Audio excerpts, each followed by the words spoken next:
Hello friends, तर मी प्रीती. आज होता शंकर महाराजांचा प्रकट दिन आणि तुम्हाला माहिती आहे का, शंकर महाराजांच्या धनकवडीतच मी राहते, म्हणजे त्यांच्या सानिध्यातच राहते.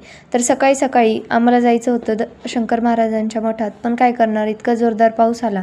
मग मी सकाळी मेहंदीचं पोर्ट्रेट काढून घेतलं आणि मी निघाले शंकर महाराजांच्या मठात.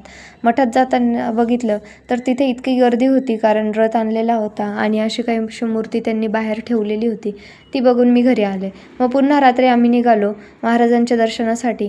तर जातानाच इतके छान डेकोरेशन होते, ते बघितले, तिथं दर्शन घेतलं आणि पुढे निघालो. तर पुढे आल्याच्यानंतर बघितली तर इतकी मोठी गर्दी, सगळ्या लाईनमध्ये म्हाताऱ्यांपासून ते छोट्या मुलांपर्यंत सगळेच जण होते आणि इथं काही जण महाराजांसाठी सिगरेट देत होते.